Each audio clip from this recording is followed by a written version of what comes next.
dengan satu amalan sahaja boleh dapat berjumpa dengan Rasulullah sallallahu alaihi wasallam.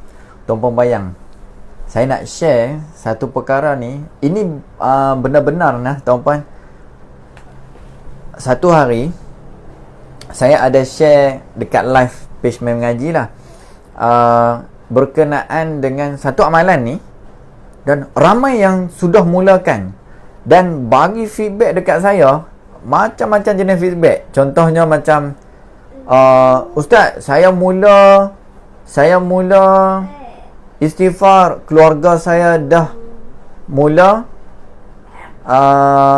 orang kata apa, rapat semula. Iaitu yang macam saya sebut tadi, kunci dia istighfar. Macam mana nak mula istighfar, berapa banyak, apa yang sebabnya boleh jadi sehinggakan boleh mimpi Rasulullah. Okey, kat sini saya nak share tuan-puan.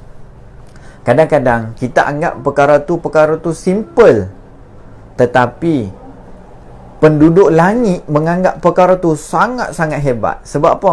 Tidak ramai yang dapat melakukan. Contoh yang bagi feedback dekat saya, ada yang kata rezeki datang mencurah-curah. Contohnya buat printing baju, bila dah start istighfar, sale melonjak naik. Dan juga ada masalah dengan jiran pun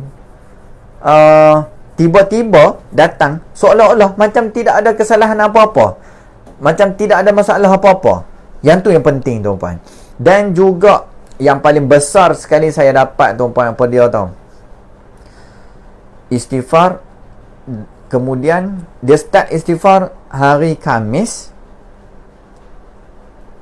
malam Jumaat tu, hari tu sendiri dapat bertemu Rasulullah sallallahu alaihi wasallam. Macam mana cara bertemu dia? Orang yang mimpi Rasulullah ni, dia cerita dekat saya, dia duduk berdiri, dan juga yang Rasulullah yang include sekali dalam tu adalah Rasulullah, sahabat-sahabat. Dia dapat tengok sekali sahabat-sahabat tuan-puan, dan juga alim ulama yang ada di Malaysia ada sekali di dalam tu, tapi arwah dah lah. Tuan-puan kenal tak Syekh Tayyib? Dia ada sekali di dalam tu. Ulama yang belajar dekat Mekah sekali, belajar dekat Mekah dulu, yang balik Malaysia ni, yang orang kata dia tak makan nasi tu.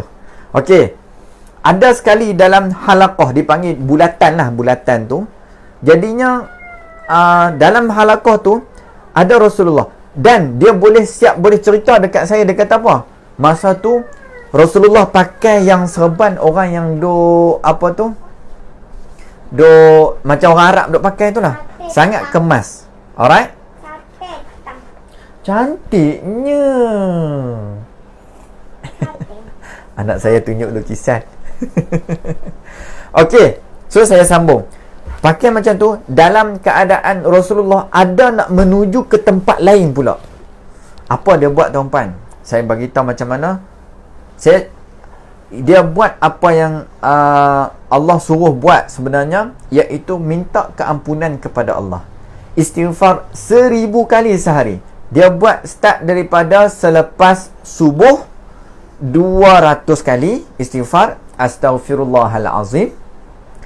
Lepas zuhur 200 kali, lepas asar 200 kali, lepas maghrib 200 kali, lepas isyak 200 kali. Malam tu tidur terus mimpi Rasulullah. Itu antara salah satu asbab kita, penyucian jiwa kita, yang dapat bertemu Rasulullah tuan-puan. Cuba buat. Tidak semestinya dengan istighfar yakin bahawa kita dapat mimpi Rasulullah. Tidak.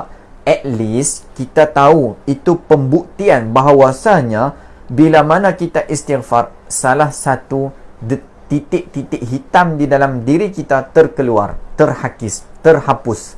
Seronok tak tuan-puan? Seronok. Kalau seronok, kongsikan video ni supaya ramai orang lain lagi istighfar.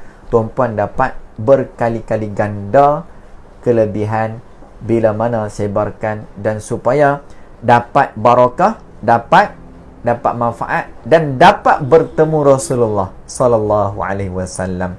Insya-Allah dengan berkat istighfar dan berkat selawat kita buat banyak-banyak tuan-puan, dapat bertemu Rasulullah, sangat nikmat rasanya. InsyaAllah siapa yang dapat bertemu, itu salah satu tanda dia soleh. Sebab apa saya kata sebab apa Ustaz cakap macam tu? Sebab ingat siapa-siapa Rasulullah nak jumpa. Tuan-puan, agak-agak Perdana Menteri PA dah bagi tahu, kata tu Zuhaidi nak jumpa dengan Perdana Menteri. Dia tanya tak kita siapa? Mestilah tanya kita apa, kita orang apa, kita yang buat apa, kita berkejaya apa. Of course lah kan. Bila kita tidak ada tujuan apa-apa, takkan kita nak jumpa, betul tak? Tetapi ini dasarnya rindu kita kepada Rasulullah sallallahu alaihi wasallam dan juga jemputan daripada Allah untuk bertemu Rasulullah sangat-sangat hebat. Tuan-puan, ada yang cerita sehinggakan dapat serve madu kepada Rasulullah sallallahu alaihi wasallam. Papa. Ya sayang. Papa. Ya. Kenapa? Ya, I love you. Okey. Ada yang kata boleh serve madu lebah kepada Rasulullah sallallahu alaihi wasallam. Ada yang cerita dapat pakaikan kasut kepada Rasulullah sallallahu alaihi wasallam.